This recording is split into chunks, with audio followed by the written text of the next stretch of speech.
They say every road has a story, but Route 66 doesn't just have a story. It has a memory.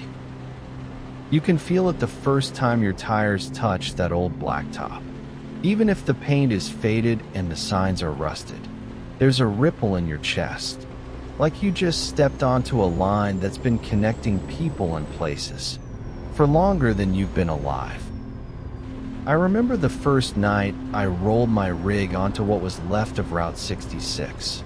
It wasn't a big moment, no parade or music, just one driver, one truck, and a stretch of highway glowing under a soft desert moon. But something about it felt different, like the road was already watching, already whispering.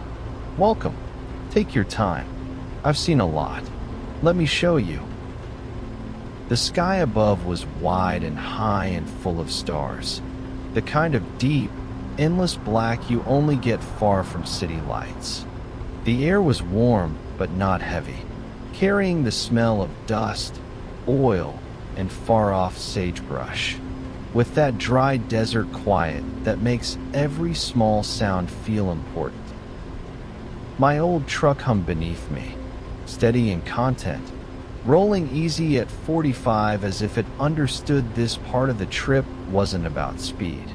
The dashboard glowed a soft amber, casting just enough light to feel cozy without stealing anything from the night outside. Out there ahead of me, in the dim reach of my headlights, lay broken-in asphalt, faded white stripes, and a name the whole world knew: Route 66. Not the full original, of course.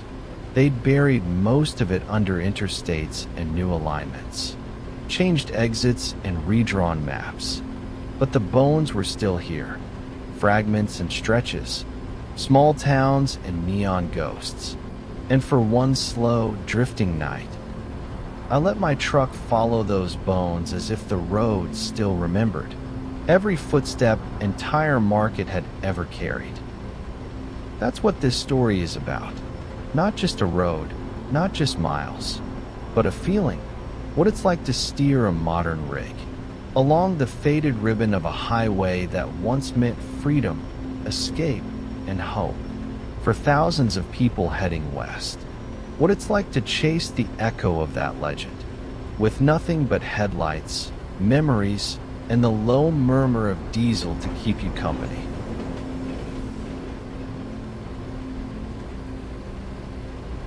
It started somewhere east of Oklahoma City. Late evening, purple sky melting into full-on night. I'd finished my miles on the big interstate, smooth, fast, all green signs and chain truck stops, and I felt that itch you get sometimes behind the wheel, the one that says, tonight shouldn't just be about getting there. I saw the sign almost by accident, a small brown one, not the big green kind. Historic Route 66, next right. It flashed in my headlights and slid past before I had time to think too hard. So I didn't.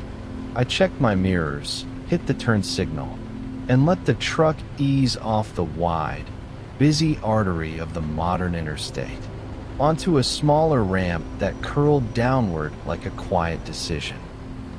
The pavement changed first, from fresh, gray, almost too perfect, to older, darker, worn. My tires hummed at a slightly different note, picking up the texture of a road that had seen more summers than I had birthdays. Then the signs changed.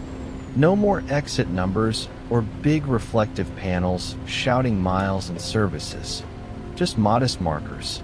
A white shield with the black 66, sometimes a little crooked, sometimes dented, but still standing. The traffic thinned almost to nothing. I passed under an old overpass where the concrete was cracked and the rebar peeked through like bones.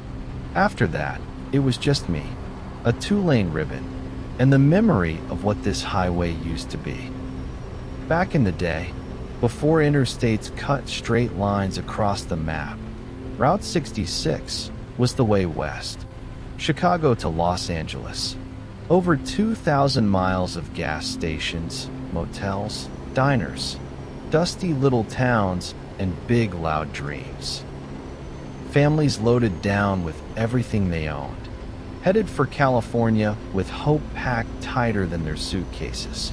Soldiers going home, musicians chasing gigs, lonely hearts running from one life and toward another.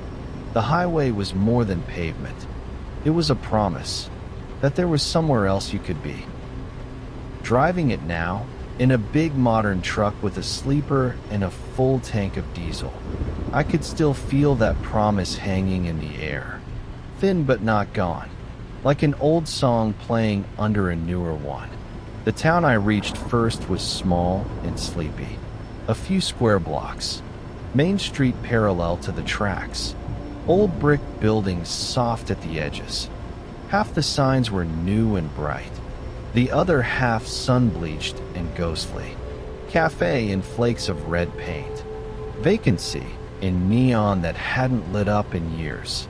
A smiling cartoon cowboy pointing at a service station long closed. I rolled through at 25, windows cracked to let in the night air. It smelled like cut grass, hot concrete cooling, and somewhere faintly, fried onions and coffee, leaking from a diner that still believed in long hours. An elderly neon sign buzzed lazily on one corner, blue and pink light reflecting on my hood as I passed.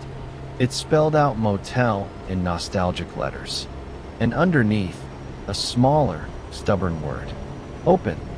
Somewhere, a bell above a glass door probably still rang. Every time someone walked in looking for a room. Not as many as before, not like in the highway's glory days, but enough to keep the light on. Beyond the town, the road straightened into a long, dark tunnel of night. The stars thickened overhead, the sky no longer washed out by city glow. My headlights carved a moving pool of light in front of the truck, and I settled back, hands light on the wheel, letting the miles roll under me like quiet conversation. Route 66 wasn't fast anymore. Speed limits lower, lanes narrower, occasional stop signs where the interstate would have just flown past on a bridge. But that was the point. This wasn't a night for speed. It was a night to feel the road. And this road had a lot to say.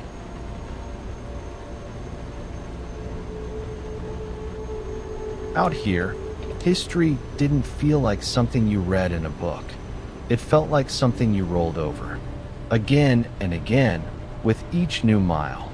Sometimes it showed itself clearly, sometimes just in hints at the edge of your vision. Old billboards leaned beside the highway, some so faded you could barely tell what they'd sold. Tires, cigarettes, sodas that changed logos 3 times since. A few had been repainted for tourists, but a lot of them were just quietly returning to the earth, flaking in the darkness. I thought about the people who'd followed this same path generations before me. The 1930s Dust Bowl migrants with trucks piled high, mattresses and chairs tied down with rope, kids sitting on top of everything, faces turned toward a future they couldn't yet see. The war years, when soldiers thumbed rides along this road, duffel bags at their feet, heads full of stories they wouldn't tell for decades. The 1950s, chrome and tail fins and families in shiny station wagons, eating roadside hamburgers and buying postcards that said, "Get your kicks on Route 66." Then the 60s and 70s, when the road became a symbol of something bigger than travel. Freedom, rebellion, the open American myth made of jukebox songs and long, sunburned afternoons. Now it was quieter, not dead, just older, like an actor who'd stepped out of the spotlight, but still carried fame in the way they walked. My truck's headlights picked out cracks in the asphalt, patch jobs from different decades. Places where the original concrete slabs peeked through under the newer blacktop. Layers of time, stacked right on top of each other. I passed a closed drive-in movie theater. Screens still standing. Weeds curling up around the posts where speakers once hung. The big metal face of the screen loomed white in my lights. Empty, but you could almost imagine flickering images of cowboys, spaceships, young lovers frozen mid-dance. Further on, a gas station appeared, white and red, kept up like a postcard from 1959. Chrome pumps polished, round glass globes on top. The kind of place where someone might still come out to wipe your windshield and check your oil, just because that's how their father taught them. Some of Route 66 had turned into nostalgia business. Souvenir shops, themed diners, places selling the memory of an America that may or may not have really existed in the way we like to remember it. But in the quiet of the night, those tourist trappings were asleep.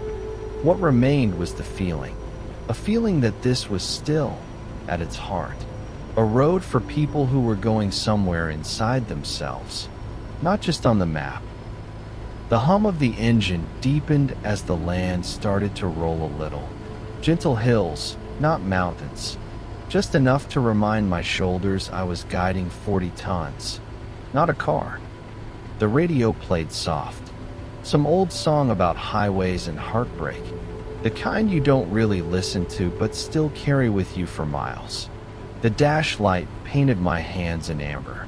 My fingers curved around a wheel thousands of other drivers had held in their own trucks, on their own nights, thinking their own thoughts. I realized then that what made Route 66 legendary wasn't just its path across states, or the postcards, or the songs. It was the idea that this one line of pavement had held the weight of so many stories, from people chasing better lives, to people just needing to feel the road move under them for a little while. And somehow, on that quiet night with almost no one else around, I still felt all of them riding along.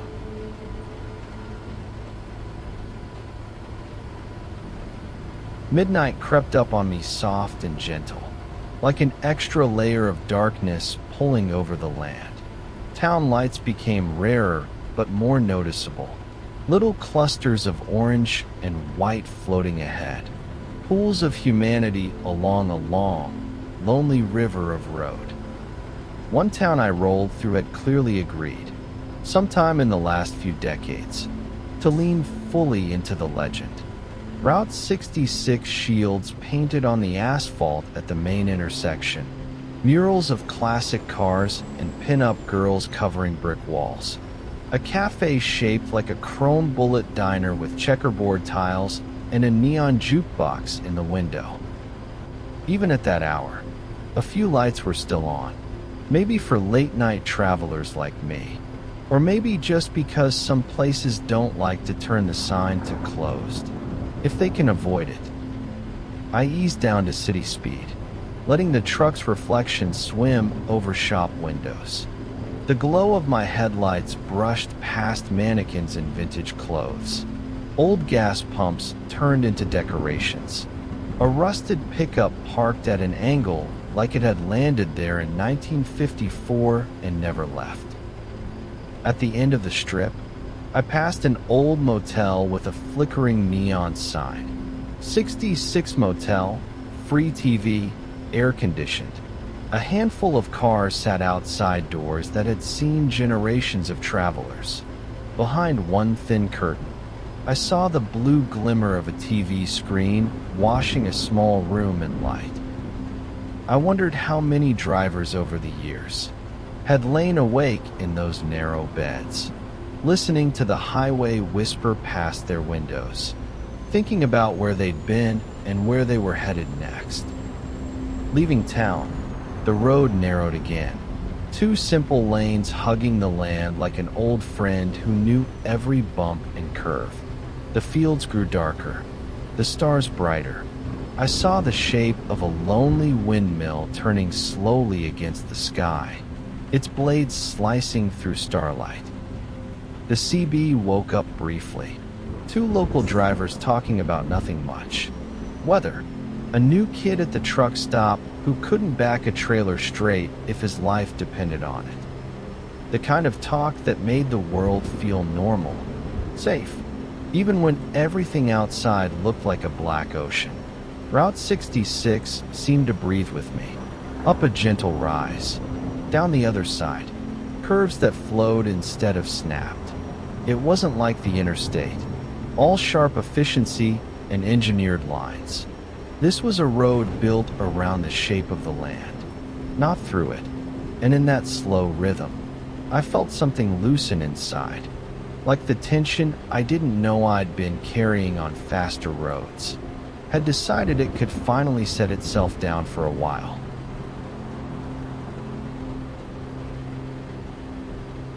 Sometime around 1 in the morning, I pulled into a small roadside lot. Not quite a full truck stop, more a wide patch of gravel beside a low building with a handmade sign. Cafe, open late. The parking area was lit by 2 tall yellow lamps, casting long shadows and making every chrome edge on the truck glow softly. Inside, through big front windows, I could see a line of booths, a counter with spinning stools, and a single person moving slowly behind it. Places like that are time machines. You push open a glass door with a bell on it, and suddenly it could be 1963, 1978, or last week. Time gets thin in spots like that. I shut down the engine, let the sudden quiet settle around me, then stepped down from the cab and stretched, feeling the long miles uncoil from my lower back. Inside, the air smelled like coffee, bacon, and that faint, ever-present hint of old fryer oil that seems to live in the walls of every highway cafe. A jukebox in the corner glowed, quiet for now, its colored lights turning slow circles. The only person at the counter was an older man nursing a mug, cap pulled low, eyes on nothing in particular. Behind the counter, a woman in her 50s moved with the easy rhythm of someone who'd been refilling cups and swapping stories with drivers since before the interstate stole most of the traffic. "You out on the old road tonight?" she asked as I slid into a booth. "Yeah," I said. Needed a break from the big lanes. She smiled like she heard that a lot. Route 66 LL do that. Slows things down. Reminds you what driving feels like when it's not just schedules and satellite tracking. As she poured coffee, I looked around at the photos on the walls. Black and white pictures of the same cafe 30, 40 years ago. Gas at 49 cents. Cars with more chrome than plastic.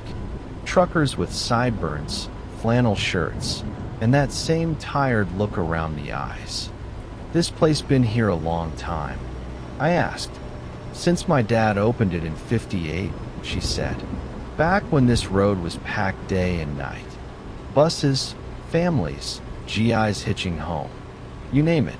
Then the interstate came and the river dried up." She shrugged, but it wasn't bitter, just accepting. "Still get your kind through here, though," she added. "Folks who remember the stories, or folks who never heard them, but somehow feel like they should." I took a sip. Coffee was strong, hot, the kind that sits warm in your chest long after you leave. Outside, my truck sat under the yellow lights like a patient animal resting.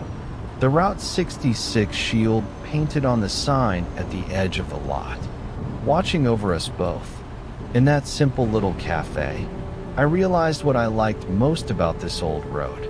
It wasn't just nostalgia, or the romance of neon motels and vintage cars. It was the pace. Route 66 didn't care if you were in a hurry. It didn't speed up just because the rest of the world had. It stayed itself. A little slower, a little rougher in spots, but honest.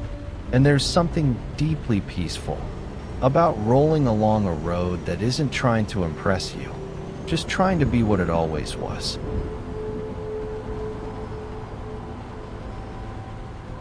Back in the truck, the cab felt even cozier after the café's fluorescent lights and checkerboard tiles. I started the engine, listened to it settle into that soft, idle purr, then eased back onto the old highway. The night had deepened. The sky was pure ink now, stars sharp, the moon a thin silver cut above the horizon. The road ahead gleamed faintly where my headlights brushed it, a silver thread leading into the quiet. As the miles slipped by, I thought about how many people had done exactly this. On this very stretch, hands on some long-gone steering wheel, eyes on some older version of these same curves. Folks who'd pointed their headlights west with everything they owned behind them, and nothing but trust in the road ahead. Folks who'd fallen asleep in little motels now half collapsed, their neon dark, but their ghosts still flickering behind the curtains.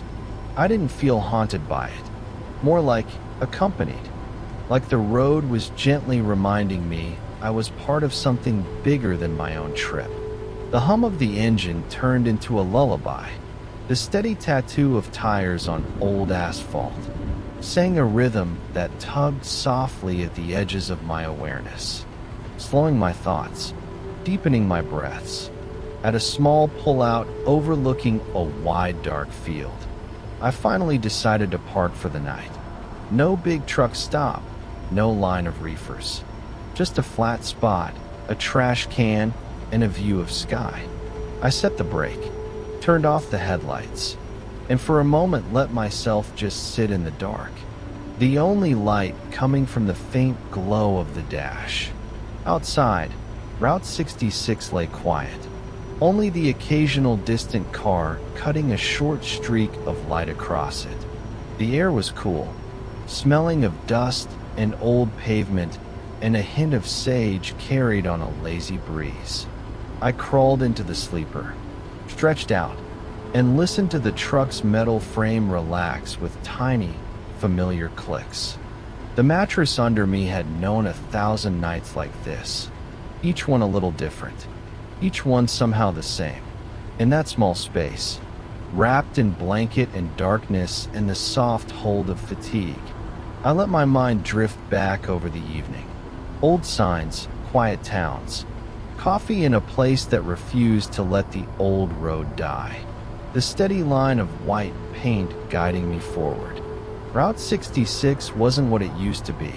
No, but you could still feel it, like a heartbeat under the surface of modern maps. A reminder that roads can be more than routes. They can be stories you drive through. My breathing slowed, thoughts thinned. The truck became a cradle rather than a machine, and the hum of the cooling engine turned into a soft, distant sound, like surf on a faraway shore. Out beyond the windshield, the legendary highway waited for morning, for sunlight to warm its cracked shoulders, and for new travelers to add fresh miles to its long memory. For tonight, though, it let me sleep, gently, safely, carried by the quiet knowledge that for a few hours on a warm, starry night, I'd been part of something older and larger than myself. And as I drifted down into deep, even sleep, the last thing I felt was the slow, steady comfort of the road beneath me. The old mother road, still watching over those who choose, even now, to follow its fading line through the dark. That's where my story ends tonight. If you'd like to hear more from the road, hit subscribe and rest easy, my friend.